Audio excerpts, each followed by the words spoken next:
Միանշանակ անհանգստացնում է եւ շատ է անհանգստացնում Եվ ինչ եք բարձր։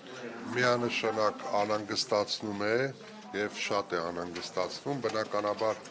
յուրաքանչյուր հանցագործության դեպք եւ առավել եւս զինծառայողի մահվան դեպք ցավ է պատճառում եւ մտահոգությունների տեղիք տալիս ու նաեւ լրացուցիչ աշխատանքներ իրականացնելու անհրաժեշտության մասին խոսում եւ նկատի ունենալով որ յուրաքանչյուր նմանատիպ դեպքով կատարվում է քննություն մենք կարծում ենք որ լրիվ բազմակողմանի եւ օբյեկտիվ քննության արդյունքներով ծնող պատճառներ նպաստող պայմանների հայտ կբերվեն եւ դրան համարժեք նաեւ չի ավելացել թիվը չի ավելացել նախորդ անգամ ես ի պատասխան մեր պատգամավոր գործընկերների երբ որ ասացի որ դրական տեղաշարժ ունենք ես նկատի ունեցա հանցագործությունների կամ մահվան դեպքերի դինամիկայում այսինքն շարժընթացում չի ավելացել եւ ավելին նախորդ տարի մենք ամփոփել ենք նվազումով թեև դա բացարձակապես մեզ հանգստանալու կամ մեր աշխատանքները պատշաճ կատարելու ներողություն մի ամսվա մեջ մի քանի անգամ չեն լինում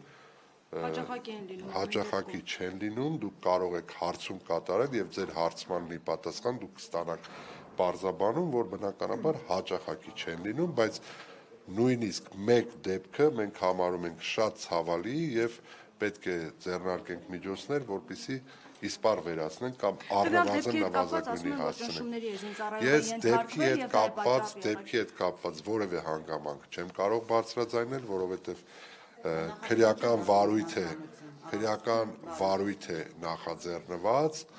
եւ վարույթի շրջանակներում նախաքննական մարմինը հստակ տեղեկատվություն Բացասական քննադատություններ կան, ասում են այս ֆոնին պաշտպանության տարածաշրջանում լարված է պաշտպանության նախարարը ԿՊ-ի ավտոբուսով կարկանդակուտելով շրջում է համայնքներում փոխանակ օրինակ պլան մշակեն թե Հայաստանը ինչպես է պաշտպանվելու հակերս դեպքում։ Սա երկրորդ եւ վերջին հարցն է երևի թե դուք ուշադիր չեք եղել որ անվտանգության խորհրդի նիստ է տեղի ունեցել եւ բնականաբար պատկան մարմինները ձեր մտահոգությունները փարատելու համար իրենք աշխատում են եւ բացարձակապես եւ քրվում եմ սա որպես կներեք Հայաստանի Հանրապետությունում խաղաղություն է եւ ցանկանում եմ որ այս իրողությունը մենք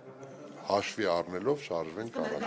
շնորհակալություն Լրացուցիչ շրջանում է լարվածության ֆոնին, անհագ մեր բանակը բերված է թիվ 1 պատրաստվածության, անկախ նրանից, որ Հայաստանում խաղաղություն, բայց Իրանի